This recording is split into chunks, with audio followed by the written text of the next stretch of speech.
Hi, welcome to my channel, Rohit Speaks, and in today's video, I'm gonna talk about is well, one of the most things which I think we make aware is there's a rising amount of studies which is indicating that the South Asian population are at a high risk for cardiovascular disorder or heart diseases, and there are several reasons which contribute to this phenomena at this point.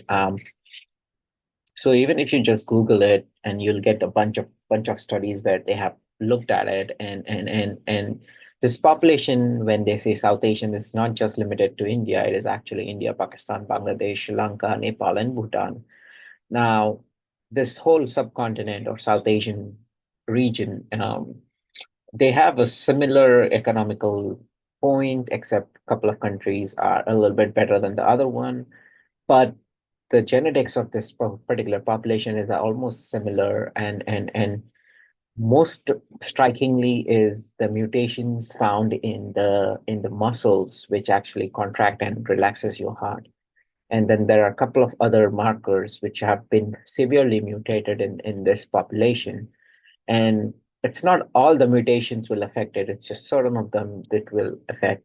And just not just men and women, it's not just to men, it's also women. Even young adults are at it. And the the causage of this is not just that you suddenly die because you have something another thing going on, or we call it as comorbidity, which is diabetes and some more or a lot amount of stress in your life. So I feel it, and the less exercise being performed by these populations are mostly what do you call it? They are more sedentary rather than an active population. So hence this issue of heart diseases are coming up. So if I have to bring it up, the reasons why South Asian population is concerned about this heart disease is because, first of all, it's genetics. I mean, genetics is something the genes which control the muscle of your heart. There are certain genes which are actually mutated. For example, myosin binding protein C is one of them, and there is a couple other proteins which have issues. But genetics is not that you have two copies of it. Even if one copy is bad, the second copy is okay, and mostly you'll survive. But if both the copies are bad, then you will have an issue with genetics. But again, this will be a handful of people who will have it. Not everyone will be suffering from it, but the happening is larger. Next, and the most important thing is diet. And here I show a typical South Asian man in his 40s or 50s, or women. They have this kind of structure where you have two types of fat. Subcutaneous fat is the one which is inside your skin, and then there are called as visceral fat, which surrounds your organs. Your organs is actually surrounded by fat, and that is more common in South Asian population. And the population do not understand that this both the fats has to go, especially the ones which are surrounding your organs. Your organs have to work, and if it is surrounded by fat, it tends to shut down very easily.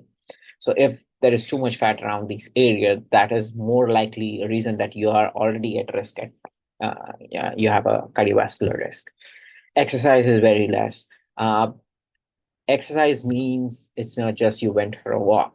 Even if you're walking, it has to be a brisk walk, which means there has to be a pace to it, which means is that your heart rate has to go up a little bit. Your blood has to pump through all your arteries and veins. They have to pump. That's the whole point of a workout. It's not that you walked at a very slow pace. It's not just going to do anything to you. You need your blood pumping everywhere. Even if you jog for 10 minutes, it will let your blood work and then walk. So you can get any type of exercises, just you don't have to do so much, but you have to keep your blood pumping. And next is the amount of stress in this particular population. I understand the economical situation of this particular population is not that great as that of the other nations, and that most likely will cause stress, will cause poor eating habits. That is another major reason, what is the poor eating habits. Especially the butters, the saturated fats consumed by this population is so high. So let me give you a scenario. For example, there is a simple person who earns okay enough and who goes out and eat something from the food stall, which is outside. Now, you have consumed the food which is under your budget, but the problem is you're not paying attention to the amount of oil you're consuming with that food. And the oil is, you don't know if it is a fresh oil or it's been reused, cleaned up, and then brought it back to you. Just to remind you, when you keep reusing the oil, so you use the oil, you cleaned it up and you're reusing it, you're increasing the amount of saturated fats in it. And it just gets bad and bad after reusing multiple times. So you don't know at the vendor how many times that oil has been reheated. So consuming something outside or something at a food stall under the budget, sure, that has fulfilled your stomach, but also you have just consumed a lot of fats. That's why people who are under middle class or lower middle class, they have also a higher amount of paralytic strokes because they're eating a very bad oil and you are basically clogging up your arteries everywhere, and all of a sudden that person has a paralytic attack because that particular got clogged and that's just going everywhere.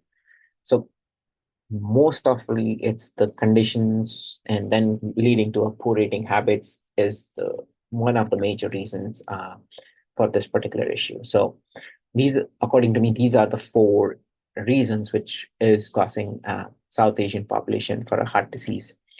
And here I wanted to show you what a block looks like in a heart. So if you could say here, um, right here is so this is an angiogram. So you can do angiogram after 40 years of age to check if you have plaques around you.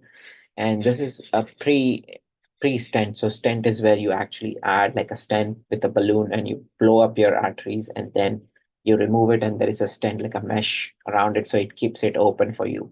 So this is the angiogram before the surgery and you can see there is a severe blockage right there and then the person has a stent installed and now it's flowing properly. So you will suddenly have, when this is happening, you are at a risk of having a heart attack any moment.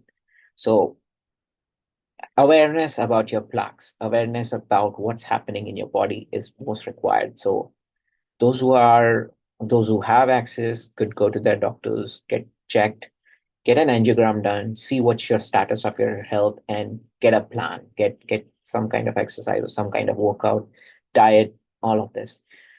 I understand not everybody has the money or the wit to do it, but try as much as you can to survive for yourself. With that, I just want to make this video to make you aware of the reasons what it is, and hopefully this will give you an idea why the South Asian population is having a lot of heart issues. So with that, I would switch off this video and I'll see you on the next one. Bye for now.